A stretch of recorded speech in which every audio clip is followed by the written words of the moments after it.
RTP.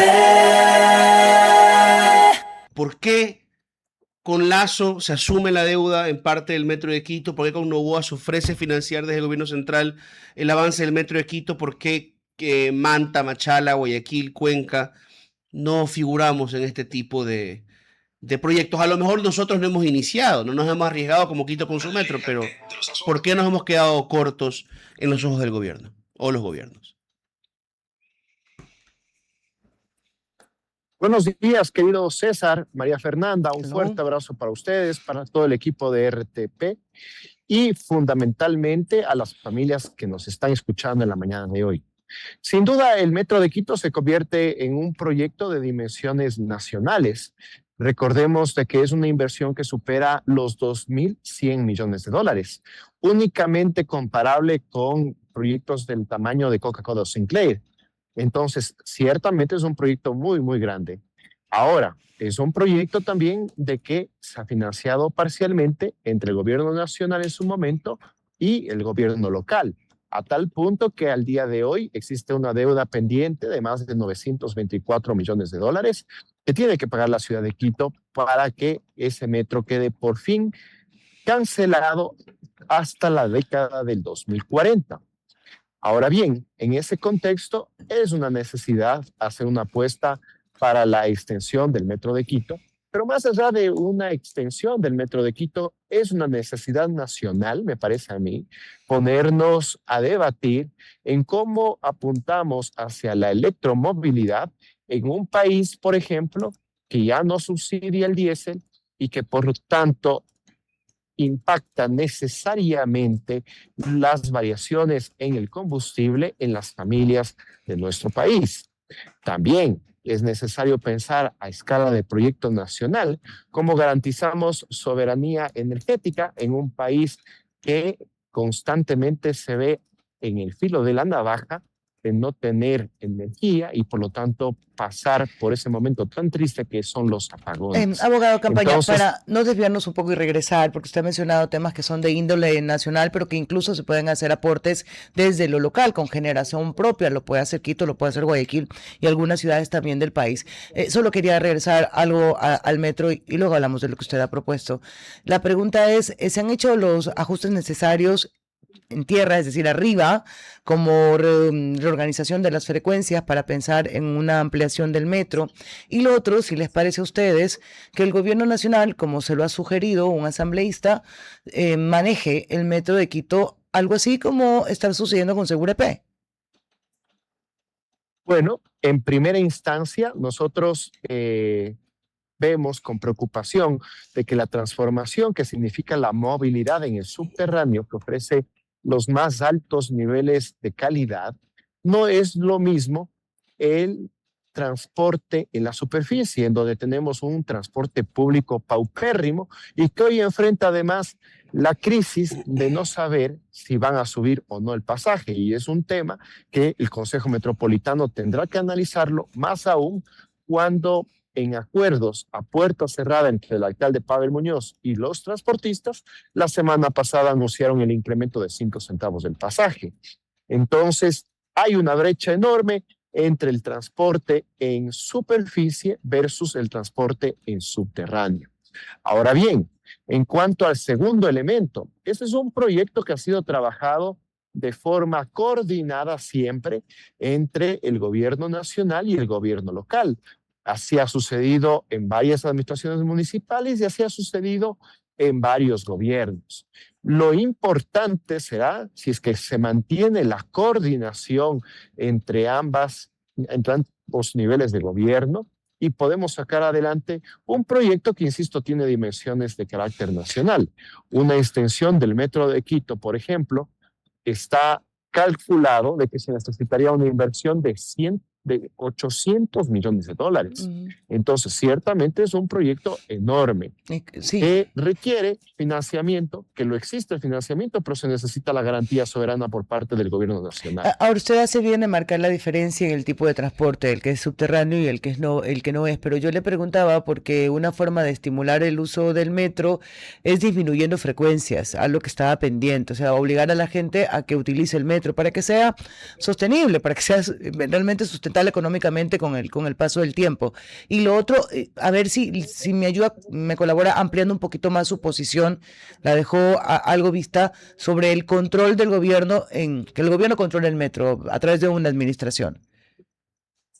Es impensable que el gobierno nacional controle el Metro de Quito. El Metro de Quito es un proyecto que ha requerido el trabajo coordinado entre el gobierno nacional y el municipio fundamentalmente desde sus inicios, y así debería mantenerse. Lo otro es imponerse y evidentemente violar las competencias que tenemos como gobierno autónomo descentralizado.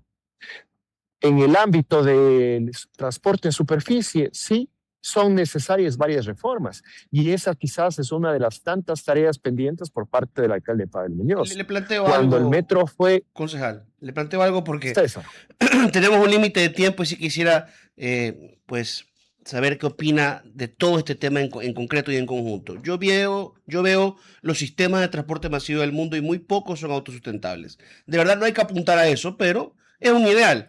Y uno de los ejemplos que funcionan así es el de Tokio. ¿Por qué? Porque en el metro de Tokio, la empresa que maneja ese metro es dueña también de propiedades a la redonda. Y no pasa lo que ocurrió con el barrio de Solanda, que se está cayendo, sino que más bien ellos hacen un negocio del crecimiento y de los permisos y del uso del suelo alrededor de las estaciones del metro. ¿Un modelo así sería viable para las siguientes fases en Quito? ciertamente ese debería ser el objetivo. Bien usted lo ha señalado, César, los modos de transporte en el mundo son subsidiados. Existe pocas excepciones, una de esas usted lo ha mencionado, otra de ellas, por ejemplo, el metro de Hong Kong, que además incorpora varios elementos. Uno es la reactivación económica en torno a las estaciones. Por ejemplo, las estaciones del metro son auténticos centros comerciales. Otro es la plusvalía y el desarrollo inmobiliario a los alrededores de las 15 estaciones de metro de Quito. Ese debería ser para de esa forma garantizar pues que tengamos rentabilidad de un proyecto de esta naturaleza. Y evidentemente también los ingresos operacionales que son por tarifa. Recuerden que el Metro de Quito fue diseñado para movilizar a 400,000 personas por día y hoy estamos movilizando un promedio de 170,000 personas por día. De tal forma que o los estudios estuvieron mal o no han hecho lo suficiente para poder garantizar que el Metro de Quito se convierta en la columna vertebral de la nueva movilidad de Y la ciudad. justo sobre eso, concejal, ¿cómo uno puede garantizar que un sistema de transporte pues realmente se vuelva el preferido de la gente? Lo integras con el que ya usa. Aquí en Guayaquil y Durán fue un fracaso la metrovía en parte porque nunca lograron interconectarlo bien con los buses, ¿ya? Que se hayan cubierto bien el contrato con los franceses es otra cosa, pero ya en Quito hay voces que se alzan y dicen, aprovechemos estas negociaciones por el pasaje y municipalicemos, absorbamos todos los buses de la ciudad. Quizá no puedan ir todavía tan lejos, pero un mayor control municipal de los buses pudiese garantizar que las líneas de buses y las líneas del metro trabajen de mejor forma y atraigan más pasajeros. Si bien la idea de municipalizar el transporte público puede sonar una idea atractiva, es una idea hoy por hoy inviable. Lastimosamente, esas mismas voces que promueven la municipalización del transporte público, a la par hablan de un municipio obeso, a la par apoyan las reformas del COTAD. Y esto es importante conocerlo porque la municipalización del transporte público significaría, por ejemplo, que necesitemos al menos 6,000 choferes para poner en funcionamiento los más de 3,000 buses que circulan en la ciudad de Quito. Con las reformas del COTAD, si mantienen un discurso de que el municipio es obeso porque tiene 23,000 funcionarios, pensar aumentar 6,000 funcionarios que están dedicados exclusivamente a la actividad de ser choferes de esos buses, pues resulta bastante contradictorio de esas voces. Y a ello yo sumaría otro elemento que me genera preocupación en el ámbito de la municipalización. Es de conocimiento público que los procesos de contratación pública a nivel nacional y en Quito de sobremanera en la administración de Pavel Muñoz representan varias dificultades. La ejecución presupuestaria es deficiente en las instituciones públicas porque no es amigable la ley que hoy existe para los procesos de contratación pública.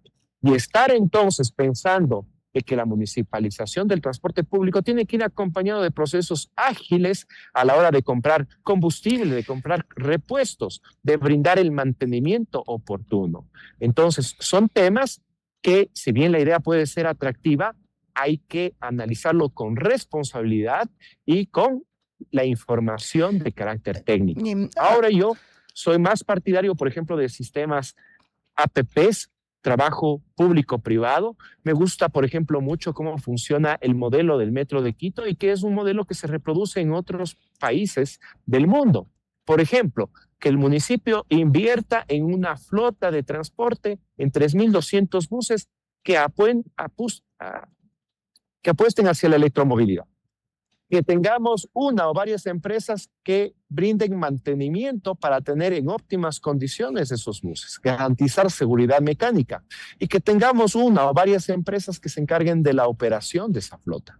Así sí podemos garantizar entonces, con el trabajo público-privado, que tengamos un transporte público de calidad y que supere hoy el transporte precario que agota a la ciudad de Quito. Un poco pensando en los quiteños y quienes visitamos la capital, el metro tenía varios objetivos, ¿no? De dar mejor servicio, menor tiempo de recorrido, pero uno también era impactar sobre la reducción del tráfico en la ciudad. ¿Se ha podido medir este objetivo? ¿Se han podido sacar vehículos de las vías para que la gente utilice el metro? A pesar de que usted ya dijo la cifra, que estaba pensado en 400.000 y son utilizados apenas por 170.000 personas.